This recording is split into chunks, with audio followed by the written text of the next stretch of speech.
He looked me straight in the eye and asked, "Aren't you satisfied?" I should have known then that I was the one being lied to. That moment is burned into my memory. The kitchen was quiet in the way only a home full of secrets can be. The table between us was cluttered with everyday things, a chipped mug, unpaid bills, crumbs from breakfast, all the proof of a life I thought was solid. My hands were wrapped around that mug, but it had gone cold. So had something inside me. I was a mother, a wife, the woman who held this family together when money was tight, when schedules were chaos, when emotions ran high. I believed trust was our foundation. I believed honesty lived under this roof. But when those words left his mouth, they didn't sound like a question. They sounded like a warning. Because what he was really asking was this: why haven't you noticed yet? Why haven't you seen where the money went? Who mattered more? How long the truth had been slipping past you while you stood right there, loving him? I didn't scream. I didn't cry. Not yet. I just stared at him and felt humiliation crawl up my spine, followed by something sharper. Anger. The kind that settles deep and quiet before it explodes. The kind that doesn't want apologies. It wants answers. I had no idea then just how far the betrayal went. I didn't know how carefully it had been hidden, or how long I had been playing the fool in my own home. But I knew one thing with terrifying clarity. The man sitting across from me was not the man I thought I married. And what came next wasn't just heartbreak. It was a reckoning. Because when a woman finally sees the truth, when a mother realizes her family has been quietly torn apart behind her back, she doesn't forget. She doesn't unsee it. And sometimes, she doesn't forgive it either. If you've ever been backstabbed by those closest to you and fantasized about the perfect revenge like subscribe and comment your own story below, this one's going to hit hard. This isn't just a story about money, it's about loyalty, about silence, about the moment you realize love was used against you, and about what happens when you stop asking questions and start uncovering answers. Because what he said that night changed everything. And what I discovered next would leave him speechless. Mornings in our house used to be a quiet kind of magic. The sun would slip through the blinds in thin, golden slats and paint the kitchen table with light. The kettle would sing. Coffee smelled like routine and comfort. Bitter, warm, the kind of smell that makes small problems feel solvable. My daughter's backpack patched at the corner would thump against the counter when she dropped it, and her laugh would spill into the room like someone had opened a window. He would stand at the doorway, hands in his pockets, hair mussed from sleep, and call out something teasing about cereal choices. Small things, safe things. I remember the sound of his laugh the most. It fit into our life the way a favorite song fits into a day. Familiar, automatic, and anchor. He had a voice that made me relax without thinking. When he was home, the house felt held together. I liked being the one who kept the edges neat, the calendar on the fridge, the lunchboxes packed, the bills in the drawer where I could see them. It made me feel useful, like I was doing what a mother does, steadying the small, breakable things. We had rituals that marked the shape of us. Saturday pancakes with extra syrup, Monday morning coffee on the porch while the neighborhood woke up, Sunday afternoons spent with dusty family albums, his thumb tracing the corner of a photo until the picture blurred. His hand always found mine across the table. We had a way of finishing each other's sentences. "You always worry too much," he'd say. And I'd laugh because I trusted him. We met in a bookstore on a rainy Tuesday. He was holding a worn copy of a novel I loved, the jacket frayed at the edges. He made a joke about the author's melodrama, and I told him his taste was terrible. He smiled like he had secrets. There was nothing flashy about our beginning, no movie montage, just two people who liked the same kind of stories and who eventually liked the same kind of mornings. He had been steady then, steady enough to build a life around. I believed that steadiness was proof. He handled the car repairs, I handled the bills. He said he liked dealing with numbers because they were tidy. I liked keeping the calendar because it made me feel organized. It worked. We weren't rich. We weren't reckless. We were careful, the kind of couple that measured purchases on a whiteboard and saved for new shoes 2 months in advance. I took pride in that. I took pride in what we had built from small choices, paying off one debt, then another, laughing about compromise like it was a private joke. Our daughter's drawings were taped to the fridge like small, important altars. Trust didn't feel like something you had to remind yourself to hold. It was the background hum of our life. He told me things, little things like favorite songs he'd rediscovered, and big things like his plans for the future. I told him things. We told each other truths that felt obvious because we were family. That's what made the first crack feel impossible to name. At first, the cracks were like shadows that moved when you weren't looking. A receipt in the bottom of the trash that didn't belong to our home. A silenced phone that vibrated in the other room and then stopped when I went to check. A name in a text I didn't know, faint and unfamiliar. I would notice and then shrug. People had private friends, people had jobs that required late nights. I believed those explanations because believing them kept the world from tilting. Then there were the small dismissals. "Don't worry about it," he'd say with that easy smile, and I would put the thought back in the drawer where I kept inconvenient things. Once or twice I asked a pointed question about a charge on a bank statement, about an extra withdrawal, and he made a joke out of it. "It's nothing," he told me, and I wanted to believe him. I wanted to keep the pattern of our life unbroken, but lies have a way of leaving small, telltale footprints. There was the time I found 2 different dinner receipts crumpled into the same pocket. A restaurant receipt from a night I remembered him saying he'd been at the office. A bouquet shop receipt dated the same day. There was the odd smell of perfume on his coat that didn't belong to me. Once, late at night, I woke to the light of his phone and a flurry of messages whose content flashed on the screen before it went dark. My heart did that thing that felt like someone had dropped it, quick, hollow, impossible to ignore. But when I asked, he looked at me like I'd spoken nonsense. "You're imagining things," he said once, with a tenderness that felt like a weapon. "You always worry too much." The phrase landed like a small, cruel echo. It translated loudly. Don't look, don't ask, don't pry. It was a language I learned to respond to, apologize, smooth the edges, keep quiet, but worry has weight. It presses until you act. There were nights when I would lie awake and listen to the house breathe. The clock in the living room made its clean, indifferent tick.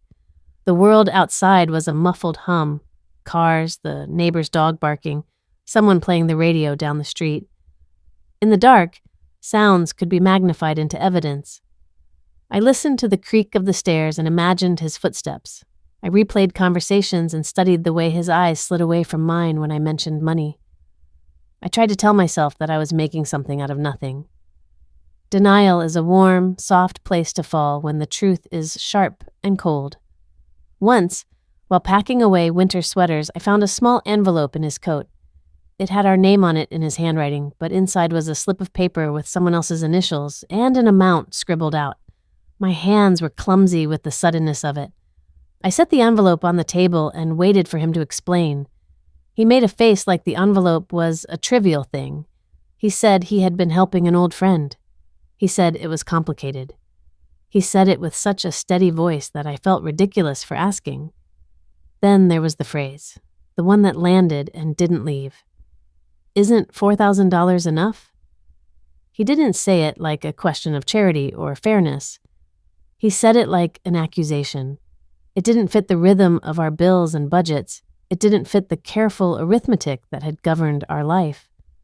The sentence sat between us like a stone on the table. My tongue found no answer. I told myself to breathe. After that, small things began to gather like storm clouds. A calendar invite canceled at the last minute. A sudden business trip that smelled of urgency but had no clear purpose. A friend of mine calling to ask if everything was all right because she'd seen him somewhere with someone else. Each item alone could be explained away. Together, they formed a shape I couldn't ignore. My denial had been a kind of self-preservation. It's easier to live inside a lie you can manage than to confront a truth that will upend everything. I found myself bargaining. Maybe it was just a mistake, maybe there was a reasonable explanation, maybe he had a secret, but it wasn't about us. I clung to the small rituals, mornings, pancakes, the way our daughter left little notes for me, because they were proof that some parts of our life were still mine. There was a night I remember in particular. I lay awake after everyone else had gone to bed, the house dark and full of its own noises. The radiator hissed like a distant ocean. I could see the silhouette of the streetlight through the curtains, a pale rectangle of light on the bedroom wall. I thought about the faces in the photo frames, the weddings, the holidays, my daughter's first crayon drawings, and the absurdity of how fragile those captured smiles had become. I tried to piece together the timeline in my head like someone doing a jigsaw puzzle in the dark. I wrote names on a scrap of paper, dates in the margins, amounts that refused to add up. I could feel the slow, dull ache of betrayal growing into something larger. It had become a rhythm in my chest, a tremor that made everything feel unnerving. Sleep wouldn't come. In the morning, I moved through the house with practiced calm. I made coffee. I wiped the counter. I smiled when my daughter barreled into the kitchen. I kept my questions folded carefully away like paper cranes. But the questions pulled at me like a loose thread. Pulling at the thread only ever reveals more of what's been stitched beneath the fabric. That afternoon, while sorting through the pile of mail I'd been meaning to file, I found a small bank notice tucked between advertisements. An online transfer confirmation printed like a ghost on thin paper. My name wasn't on it. Our account number was there, but the other party's name was unfamiliar. There was a date and an amount that didn't fit anything I recognized. My fingers hovered over the paper like they feared burning. I told myself it would be nothing. I told myself to put it back, to let it be. But habit is stubborn. I pulled up our online statements on my phone, my thumb shaking against the glass. The numbers were clean and cold and precise. There it was. A transfer that lined up exactly with a dinner receipt I hadn't known about. There was an invoice that matched a bouquet charge on a day he told me he was at the office late. I read it 3 times before my hands stopped shaking. The first clear pattern didn't arrive like thunder. It arrived like a persistent drip. Small, regular, and maddening. I started by looking at the numbers the way any careful person does, line by line, the way you read a text from someone you used to trust, searching for the punctuation that makes sense of it all. The online statements glowed under the harsh white light of my laptop screen. The glow felt clinical, fluorescent and unforgiving, like the light in a hospital corridor that doesn't care who is trembling in its path. There were transfers at odd intervals. At first, they seemed like coincidences, a few hundred here, a little more there. Then, a larger sum that didn't belong, a pattern that matched nothing we had agreed to. Dates lined up with dinners he'd said were work events. Amounts matched the bouquet charge on a day he claimed he'd been at the office late. I traced each number with my finger on the glass, feeling suddenly like an idiot and like a detective at the same time. Numbers don't lie, someone once told me, but they do hide in places where you expect love to keep guard. My stomach dropped like I'd swallowed ice. It was a sudden cold that spread from my ribs down my legs. For a second, I thought I might be sick. The room swam and then sharpened. I saw where the money went, the same account name repeated across months, dates that coincided with holidays, birthdays, anniversaries. The sums weren't small, they were deliberate, they were repeated. I printed things out. The printer whirred and coughed and then laid clean white pages on the tray that felt heavier than they should. The papers showed a life that had been edited without my permission. There were sheafs of transfers, memos attached that meant little to anyone except the person who knew the code. A notation here. Gift. There. Support. There, an account number that matched an unfamiliar name. I held the pages to the light and could almost see the outline of a story forming, like watermarks on paper. When I asked him, soft at first because my voice wanted to be decent and because the person I loved deserved the benefit of the doubt, he answered with ease that made me want to rip the answer from him and read the truth inside. "It's for her. You don't need to understand," he said, like someone dismissing an insect on the table. The sentence was casual, but the cadence was precise, practiced. It wasn't meant to soothe, it was meant to shut me down. I remember the way the kitchen felt at that moment. The cold tiles under bare feet, the echo of the mug clinking in the sink, the hum of the refrigerator like a distant radio tuned to white noise. My voice came out smaller than I expected. "Who is she?" I asked, and the room seemed to hold its breath. He shrugged. "It's complicated," he said, and threw up the convenient blanket of complicated, like a shield. That word became his refuge. Complicated let him avoid details, avoid the look in my eyes that asked the question he was trying to bury. It let him keep secrets in plain sight. He smiled in that way he used to smile at jokes. The smile felt like betrayal now, like a stage prop he had learned to wield precisely. I tried different tactics. I asked directly. I pleaded. I kept my tone even and factual, and then, when facts failed, I let anger slip through. A hot, raw edge that was as honest as any question I'd ever asked. After the anger, he offered small performances of contrition, a hug, a promise to explain later, a memory of the early days when we were both naive and broke and proud. All of it felt rehearsed. All of it felt like armor. There were nights when our daughter sat in the doorway, watching us without saying much. She was older now, old enough to notice tension in the way we moved around her, in the way we avoided certain rooms. I hated watching her shrink inside our living room like a bird folding into itself. She would ask small questions. "Is everything okay?" And I would answer, "Yes." Because the alternatives felt corrosive, and because the last thing I wanted was to hand her worry like a burden. Family gatherings shifted too. My sister called more often. Her voice that had always been free of judgment now layered with worry. "Is he traveling a lot?" she would ask. "Do you want me to come by?" My mother left messages full of small practicalities and a softness that made me ache. I found myself carefully neutral on the phone, keeping the conversation safe from the knowledge that was starting to rot the inside of our home. When I brought it up to my husband in front of a relative once, he smiled and deflected. "It's the economy," he joked. "You know how work is," he said, and the relative laughed because it was easier to laugh than to see. But the laughter dropped like stones into a pond. The ripples spread. People began to ask half questions. There were small slights from friends, missed invitations, a hush when we walked into a room. The air around me felt altered, charged like the day before a storm.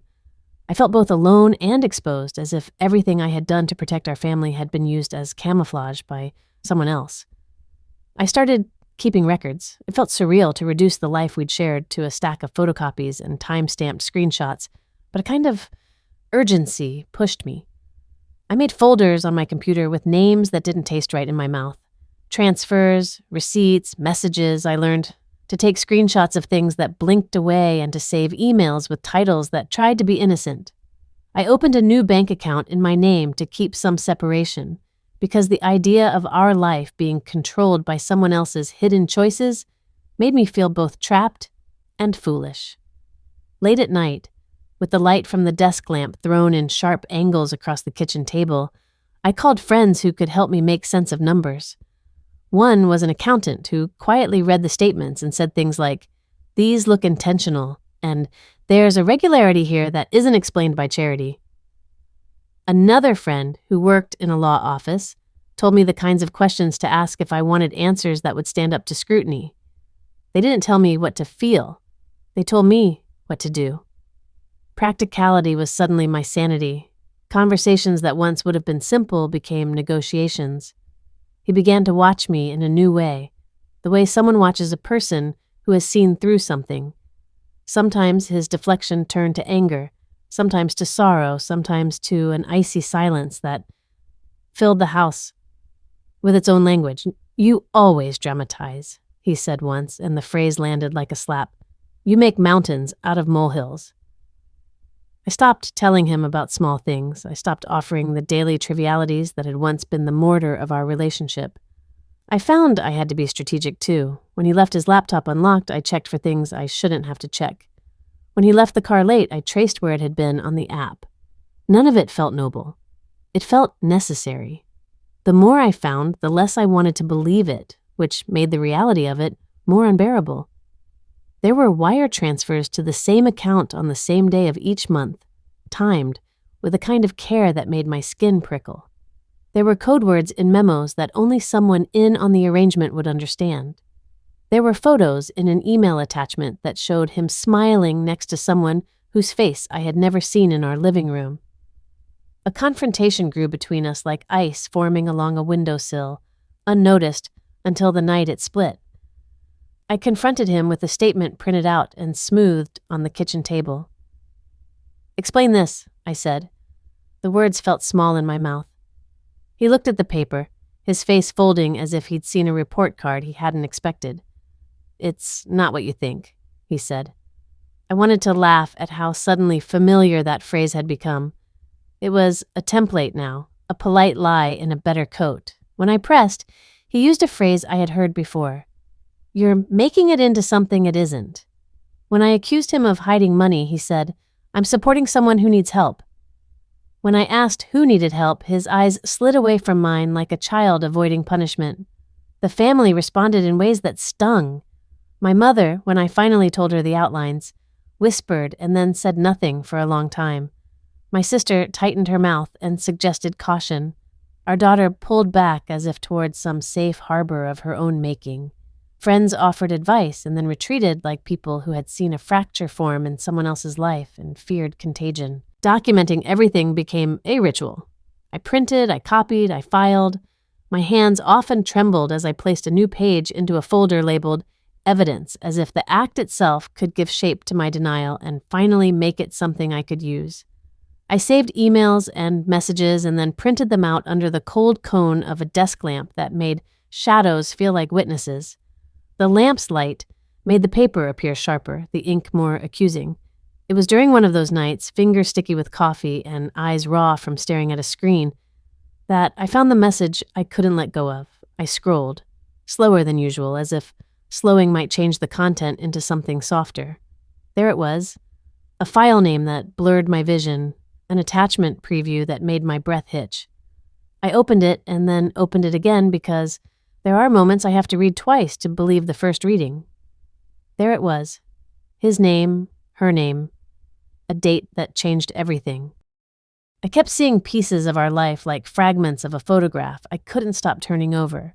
The washing machine would churn and the scent of the detergent, bright and clean, would fill the hallway, and for a second I could remember the woman in that picture, younger, laughing, willing to believe in second chances.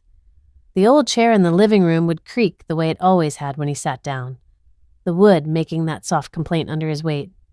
There were times I could summon a single ordinary moment and make it bloom into a whole afternoon. Him, humming over the sink, my daughter tracing shapes in a cereal box, the lazy golden light that used to fall on our kitchen table. Those were the moments I used to live in. Now they felt like evidence, memories under a microscope. I kept the montage short in my head, snap, snap, snap, because longer thoughts made me dizzy. I remembered the way his coat smelled after winter walks, like tobacco and rain, the way he would tap his foot when nervous, the loose way he would tousle my daughter's hair and pretend not to notice her scowl when she pretended to be annoyed. I remembered the bills folded into neat stacks he never touched and the small calendar I kept on the fridge with our grocery list written in my handwriting. These were the ordinary things that form a life, and they were also the things the betrayal had eroded. My internal voice turned over the big questions until they polished the edges raw. Why revenge? Why not walk away? Why risk making more pain when pain already lived in the walls? The answer came slowly, the way a muscle remembers how to move. It was not about malice, it was about dignity. It was about setting a limit that the betrayal could not cross without consequence. It was about showing my daughter that there are ways to stand up without becoming someone you hate. I had to decide who I wanted to be, the woman who walked away broken or the woman who took her dignity back. Those words landed in me with a gravity I hadn't expected, not because I wanted to punish for the sake of punishing, but because the choice was moral in a domestic sense, to allow being treated as invisible or to call the treatment what it was. There was a rough, red line running down the center of the life I knew. One side was the ordinary daily compromise. The other was a pattern of deliberate concealment and favoritism that had been paid for with our shared resources. If I let it go, the pattern would continue, not just for me, but for my daughter. If I acted, I risked blowing our life open and watching the pieces scatter. The math of it was cruel but clear. The plan had to be careful. It had to be fair. It had to be surgical, not theatrical. I did not want to humiliate him in a way that hurt our child or escalated into something ugly. I wanted exposure. I wanted truth to take the room. I wanted people to see the ledger of choices that had been made in secret. So I started to sketch, in the small, practical language of someone who had run a household on a budget for years. First, gather the facts. Not accusations, not rumors, facts. Bank statements with dates and corresponding receipts. Messages that matched up with withdrawals. Photographs, if there were any, that placed him where he said he wasn't. I would need a timeline, neat and incontrovertible. I made a list in my head like a grocery list. Transfers, dates, memos, screenshots, receipts, witness names. I thought of the friend who worked in a law office and the accountant who had once helped me file a dispute. They would be my advisors, not my judges. Second, secure a safe repository. I set up a folder, digital and a physical one, hidden in a locked drawer. I printed things out because paper does something the glow of a screen cannot. It insists on being read. Each sheet folded into the folder felt like a promise to myself that I would not let this dissolve back into the background. I made copies and hid them in place I could reach if I needed evidence quickly. Practicality became a kind of armor. Third, enlist stable allies. I could not wage this quietly alone and expect truth to have muscle. I needed someone credible who could corroborate what the documents said. I picked two people. The accountant who had seen the irregularities, and my oldest friend who had no emotional stake but who knew how to listen and keep a secret. There are people who are naturally procedural. They will look at numbers and ask the right questions without being swept into drama. Those were the people I wanted by my side. Fourth, calibrate the reveal. This was where morality and strategy braided together. The reveal could not feel like a public shaming for its own sake. It had to be timed so the proof would speak louder than the spectacle. The goal was to make the truth unavoidable. It had to be presented where it mattered, among family who held the power to respond, and in a way that left no room for gaslighting. Public humiliation, in this sense, meant social accountability, names, numbers, and dates, things that did not rely on rumor. Finally, protect my daughter. At every step, I thought about the way she would understand this later. I wanted to ensure that she would see that I did not act out of vengeance, but out of principle.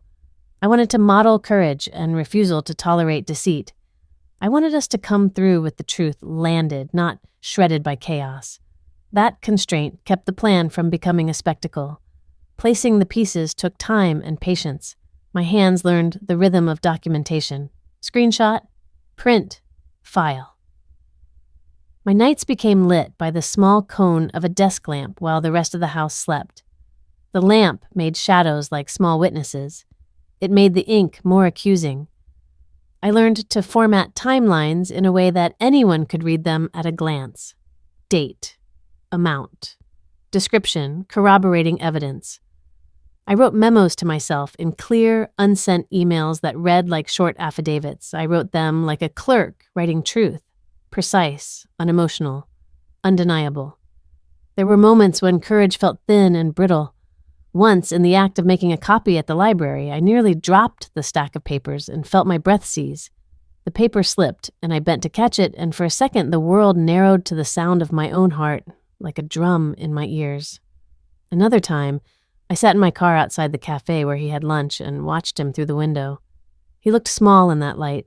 The part of me that had loved him was still alive, and it tried to argue that exposing him would be cruel and unnecessary. But love and honesty are different currencies. Kindness without accountability felt like collusion. There was an early attempt to do this quietly, an attempt to pick a moment when we could talk and he would see the facts and choose to be honest.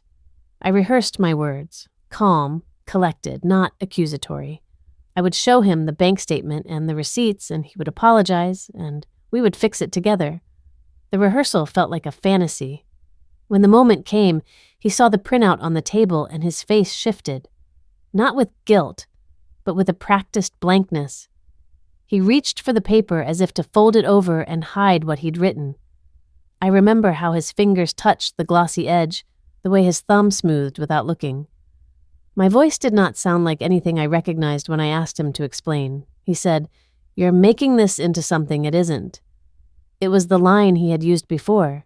It landed like a cold hand on my shoulder. I pushed harder. His answer did not change. He offered excuses that had the feel of rehearsed calm. "I'm supporting someone. It's complicated. You don't understand the pressure I'm under." Each answer was a small, practiced movement toward evasion. When he saw that I was not going to close the folder, his tone changed to a kind of controlled fury. He accused me of spying, of violating privacy. He said that I was tearing apart the family. The words were designed to panic me, to make me flinch and put the papers away. I felt the old reflex to smooth things, to protect us from escalation. But the papers on the table were more than words. They were a map of decisions made without my consent. His insistence that I was overreacting felt like another row of stones laid on the wall between us. That night, I left the folder open on the table and went to sit in my car to steady myself.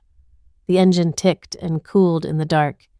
I held my head in my hands and listened to the sound of my heartbeat, loud, sure, like a metronome marking a new tempo.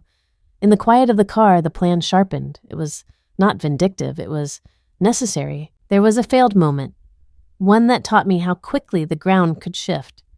I had arranged for a quiet conversation with a woman I believed had been receiving favors. I planned it with the meticulousness of someone who is building a case. A neutral cafe, witnesses at a distance, a tablet with the emails queued up. I sat at the table, my palms cold on the ceramic cup. The woman arrived late, and on her face was a smile that did not meet her eyes. We exchanged the cautious small talk before I steered the conversation toward facts. She looked at me, then at her phone, then away. She declined to answer. She said she had nothing to say. Then, as if on cue, her husband, someone I did not know, arrived and wrapped an arm around her in a way that made the floor tilt. The moment unraveled. She left shortly after, leaving me with questions and a sense of exposure.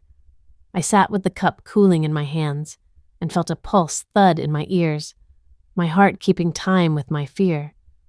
That near exposure left me raw. My courage faltered for a night. I drove home slowly, the city blinking past in a blur, and listened to my own breath. I thought of giving up, of returning to ignorance, because ignorance is sometimes a warm place to hide. But the heartbeat in my chest did not let me rest. It beat for more than fear, it beat for clarity. Each thud told me that I could not let this be smoothed over. The document folder on my kitchen table seemed to glow in the memory of the lamp. So I adjusted. I moved faster and quieter. I tightened the plan.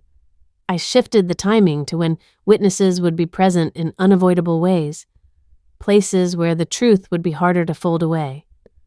I consulted the people I'd trusted, took their advice, and rechecked the small technicalities that could ruin everything: metadata on files, transaction confirmations, timestamps.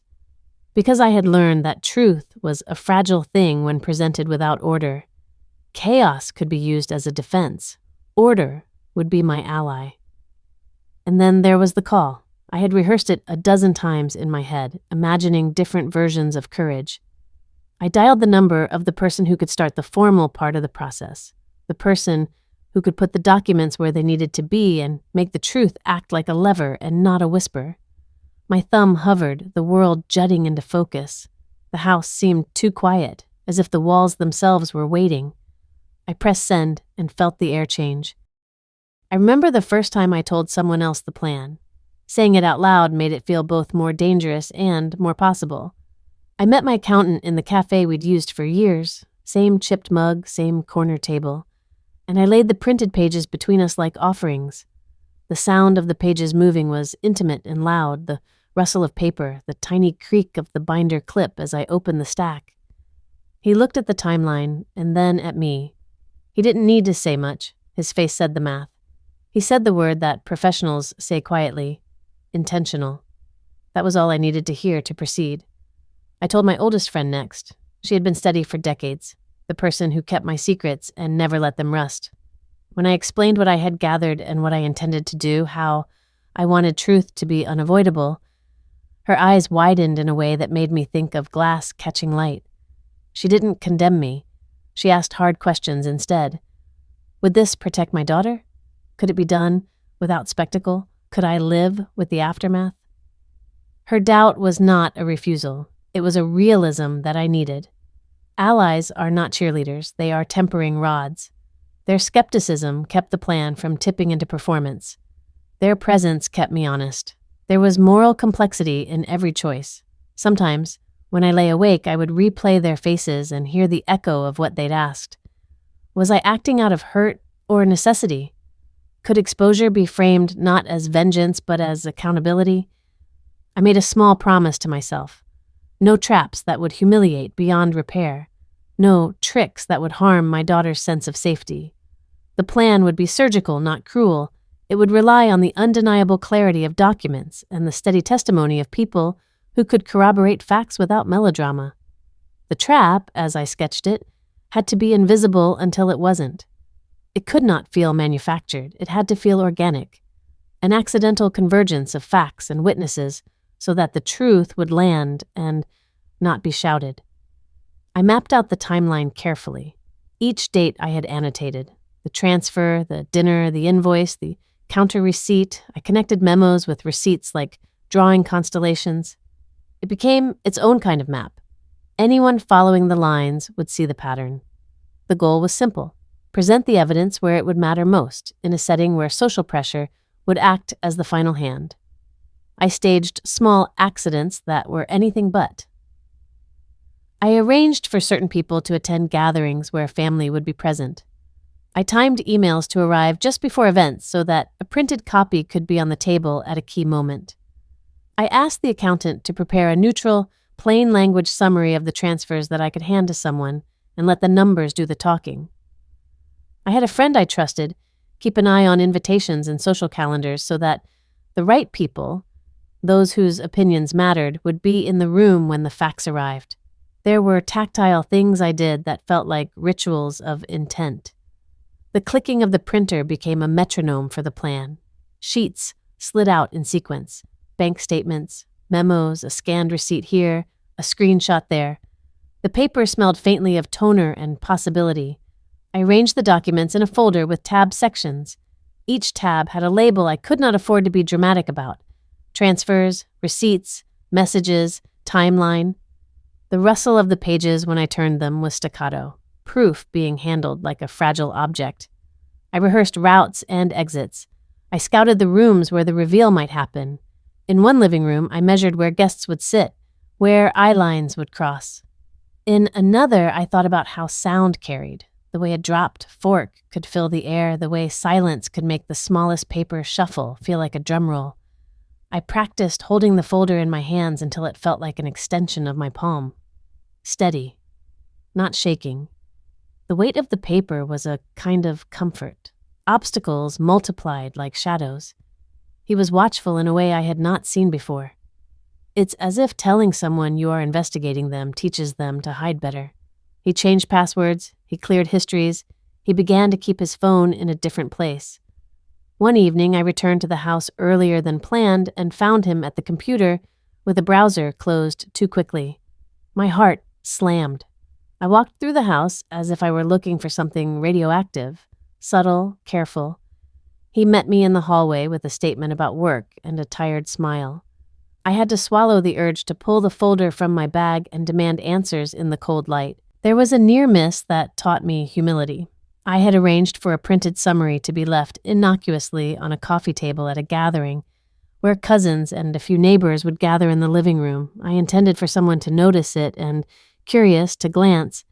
Instead, one of his colleagues arrived early and saw the folder. He picked it up, skimmed, and closed it with a laugh that made me want to sink into the floor. I felt my cheeks burn. The colleague commented on the neatness of the organization, made a joke about bureaucracy, and set it down without meaning.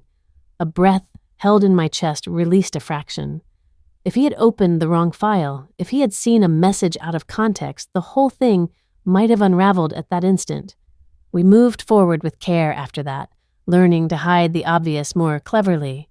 My husband's evasions shifted too, where once he had a practiced blankness, he now employed distraction and counter-accusation. He asked questions about why I was acting secretive. He made me wonder whether people had noticed my own changes. He suggested therapy, as if our fracture were something we could talk into harmlessness. Each tactic was a test.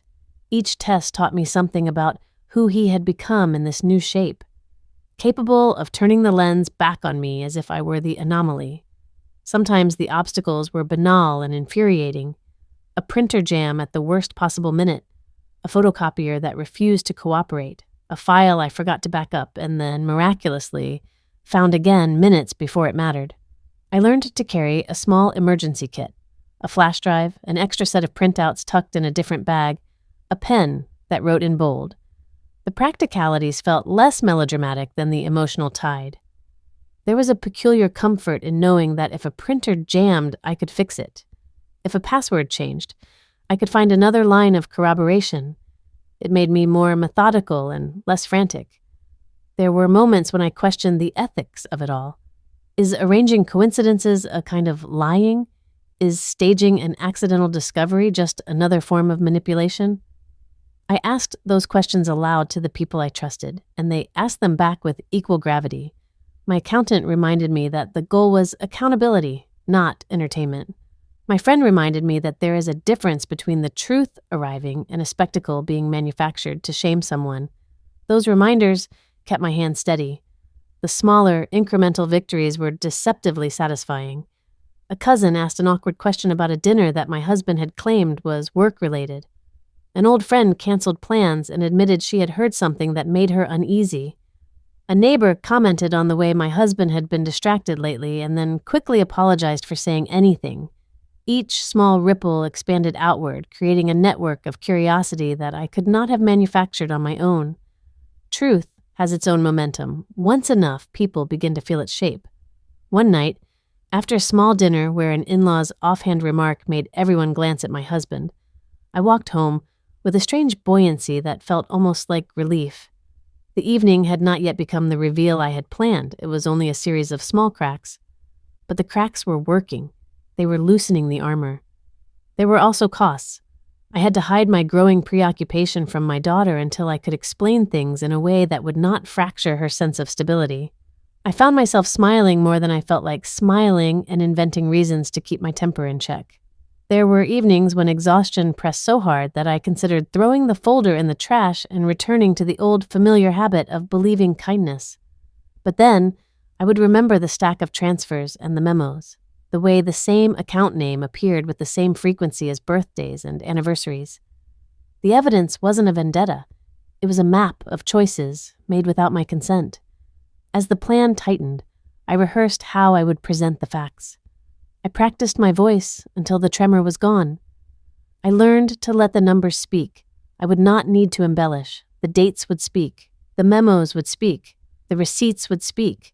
People respect what can be proven. That became my doctrine. Present the unassailable, and the rest will follow. I remember the smell of the folder in my hands the morning I left to stand where the reveal would be. There was the metallic tang of the staples, the smoothness of the cardstock, the faint perfume of whatever room had held them last. My watch ticked under my wrist like the steady heartbeat I'd come to rely on. I walked in the gray light, feeling the folder's weight as if it were both sword and shield. That morning, everything felt sharper. The air outside had a coldness that made my lungs work in a way that was almost cleansing. I kept thinking of all the small details that had led to this point. The clicking of the printer, the rustle of envelopes, the hush of the desk lamp late at night. All those tiny acts had added up to this one present weight in my hands. I stood outside the gathering place and breathed. The folder sat under my arm, pressed against my ribs. The world moved in ordinary rhythms around me. Cars passing, someone laughing down the block, the distant call of a neighbor. It felt like the moment before a tide turns. I smoothed my skirt with hands that did not tremble now. I thought of my daughter and how I wanted her to remember this, not as a scandal, but as the day she saw a parent refuse to be invisible. This is where we either get justice or lose everything. The room was ordinary enough to be cruel. People milled with the lazy familiarity of family gatherings, murmured greetings, the scrape of chairs, the soft clink of glasses. There was a casserole dish steaming on the sideboard, the kind of dish designed to comfort. Someone had put on a playlist low enough that it washed the edges of conversation but didn't insist on being noticed. My daughter sat 2 seats away, looking small and curious, her fingers drumming the rim of a glass. My hands closed around the folder with a steadiness I had practiced 1,000 times. The paper's edge bit into my palm like a compass, reminding me where north lay. I could feel the air change before I spoke. There is a pressure that arrives in rooms when 2 currents cross, people who want the night to be ordinary, brushing up against the possibility that something true will be said. I cleared my throat. The sound felt loud. Someone laughed at a private joke. My husband was across from me, smiling the way he always smiled when he thought everything was as it should be. He did not know I held the map of everything he had carefully hidden. "This isn't easy," I said, because it was true and because saying it out loud made the room lean in. My voice was calm. Calm is different than cold. Calm carries the weight of intention. I need everyone to hear this. I need you to see what I have had to see. There it was. That hush. The music retreated. Conversations folded like paper and were tucked away. My daughter's eyes found mine, patient and trusting in the way children are. The look steadied me more than any plan could. I opened the folder and pulled out the first sheet. The paper slid against the table with a soft whisper.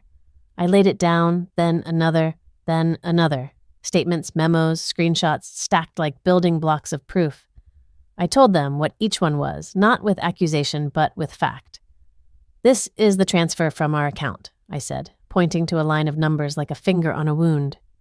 "This is the receipt from a dinner he said was a work event. This is a message that confirms those dates." I read them slowly because slow tells the brain to listen. I let the receipts and the memos do the speaking the way I had planned. There was no need for theatrical flourish. The facts, presented with patience and precision, were theatrical enough.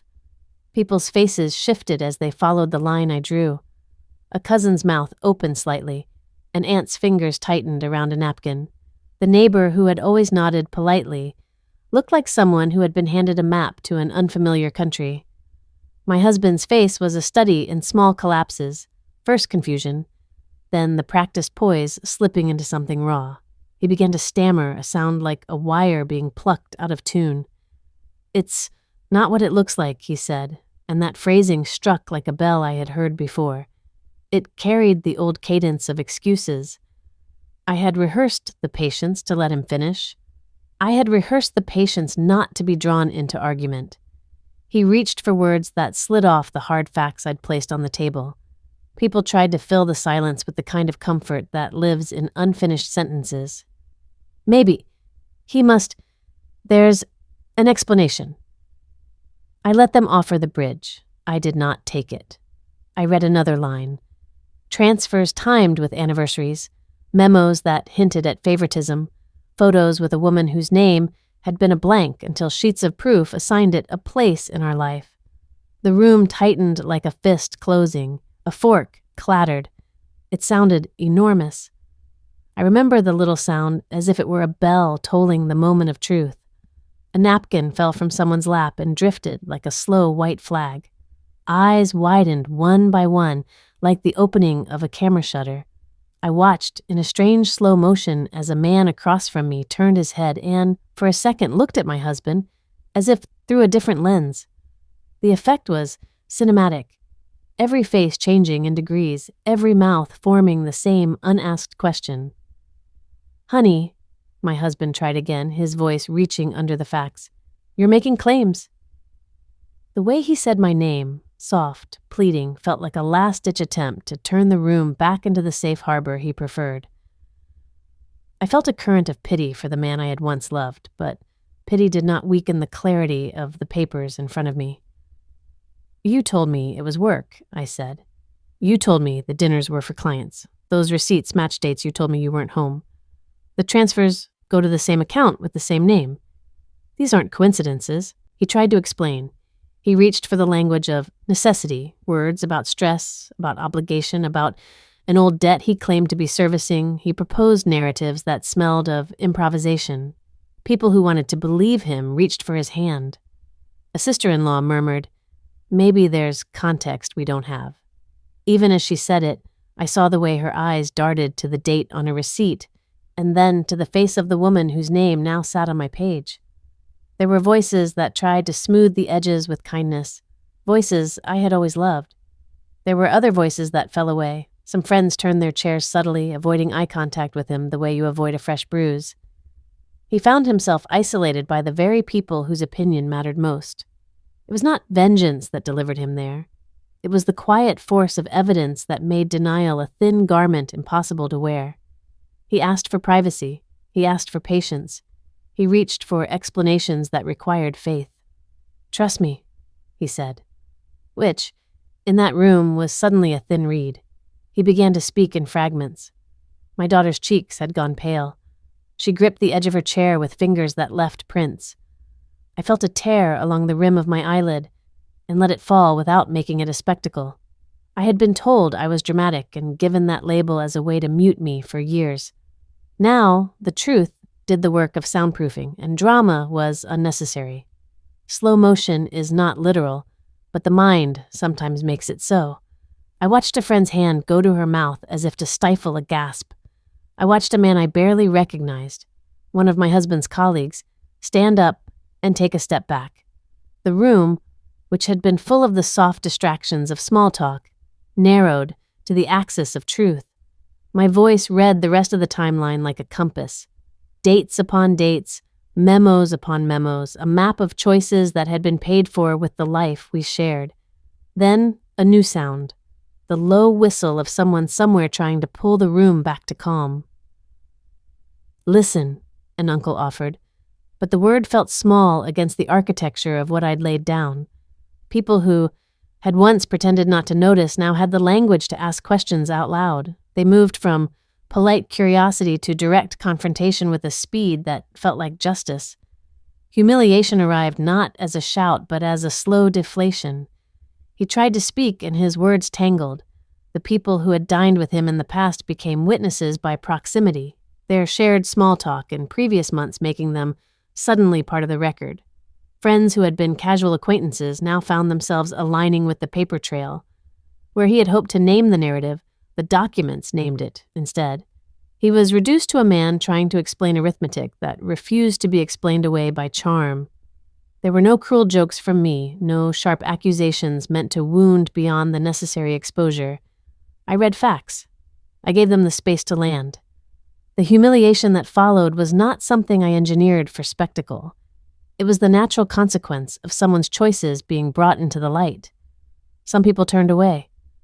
Some looked at him with the painful curiosity that is oddly like pity.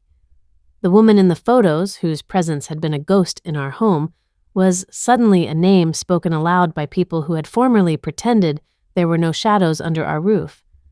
When the initial shock ebbed a little, something shifted inside me, a physical easing that had nothing to do with the reactions around me. My shoulders lowered as if a weight I hadn't realized I carried had been set down on the table between us. My breath found a new rhythm, deeper, less jagged. My hands unclenched. The folder felt lighter, as if the act of placing truth on the table had physically altered its mass. I laughed then, but it was not a triumphant laugh. It was a small, incredulous sound that escaped me because something in the room finally matched the noise in my head. The laugh surprised me and felt like breaking ice in spring. It moved behind my eyes into a wet, sudden release. I let it come. Tears followed, small and hot. I did not try to compose them. The moment was not for shame. It was for whatever one calls the relief of being seen. People came forward to ask questions, some gentle, some blunt. A cousin asked whether there had been other arrangements. An aunt asked if I needed support. My sister took my hand in an old, fierce manner that conveyed both anger and comfort. I answered what I could with the same measured honesty I had used to present the evidence. I did not offer speculation. I did not make pronouncements beyond what the documents proved. The restraint felt like dignity. And then the unexpected. A small defense spoken quietly by someone I had not expected. An older neighbor who had always been fond of my husband said, "But he always helped me with the van." It was the human instinct to balance, to say, "Remember the good." The plea was not a vindication, it was a reminder of a life with its mixed ledger. For a heartbeat, the room split into two halves, the factual and the personal, each insisting on its own truth.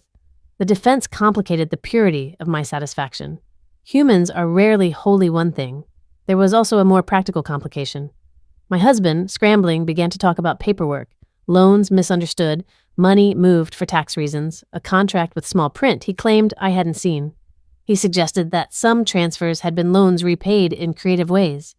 The accountant I had trusted leaned over and whispered that such claims could be legally messy, that what reads clean on a page can be argued in court with enough counsel. I felt the ground shift under my feet. The evidentiary clarity I'd hoped would be decisive might, in the world of lawyers and ledgers, be grist for dispute. The revelation was not the end of consequences. It was the beginning. There were conversations behind closed doors, rushed phone calls, and the slow churn of people deciding what lines they would take. Some relationships tightened, others frayed. The social world rearranged itself like furniture after a storm. But for all the complications, I sensed a moral rectification. I had stopped being invisible. The narrative that had been written without my permission was now being read aloud. In the immediate aftermath, I walked outside to the porch and breathed air that felt like someone had opened a window in a stale room. I leaned against the railing and felt my pulse slow. My hands, once clenched on the folder, were now empty and warm. The night sounds, distant cars, the bark of a dog, returned to me like a familiar melody. I allowed myself a long exhale that felt like permission. I looked at my daughter, who came to stand beside me, and in her small, tentative smile, I found a strange and powerful consolation. She did not yet know all the costs or the eventualities. She knew only that her parent had acted out of truth. I won't pretend the path was clean after that moment. There were calls with lawyers, there were conversations about money that required more paperwork. There were hard nights when the future seemed strewn with uncertainty. There was, too, an ache that came from knowing that the life we had built could not simply be repaired with apologies.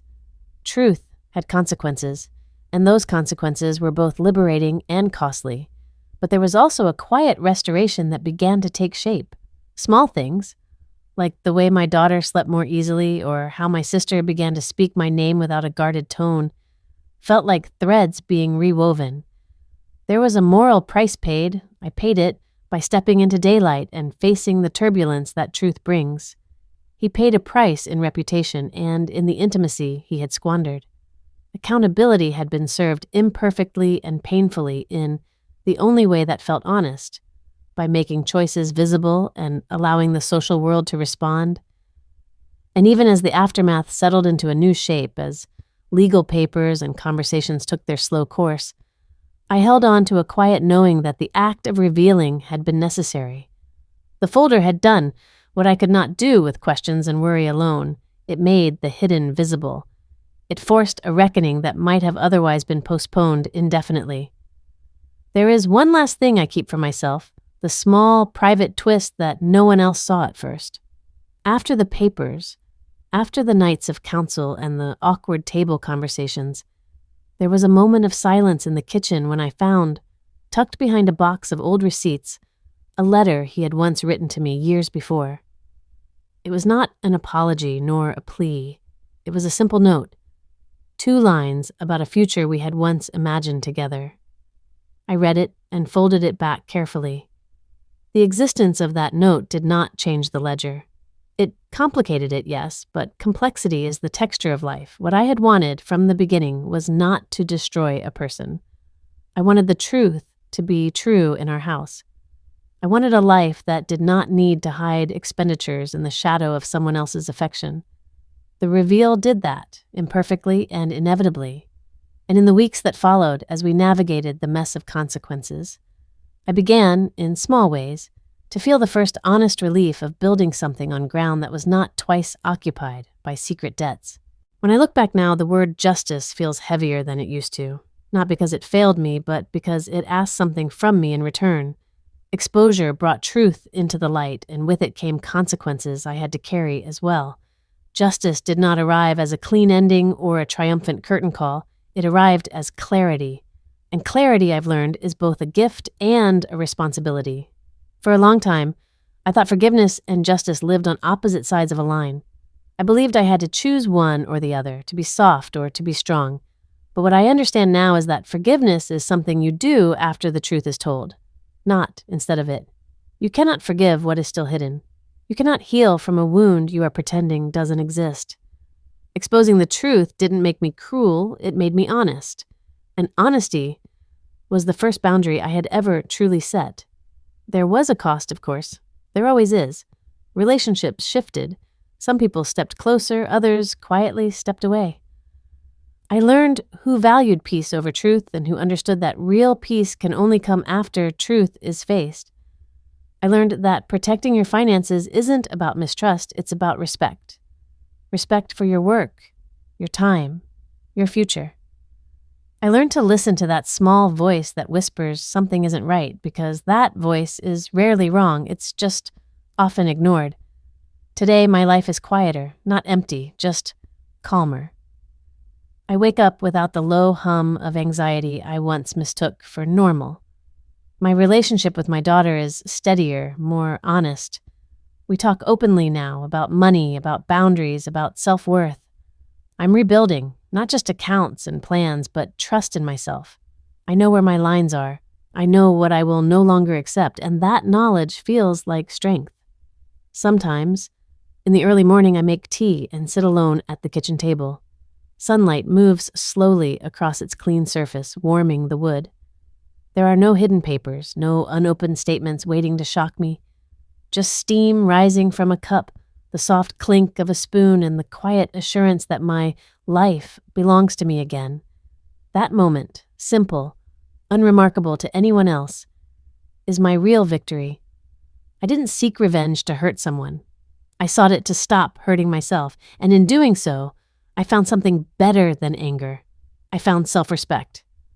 If this revenge saga gave you that rush of justice, smash like, subscribe for more epic tales, and share your revenge story in the comments.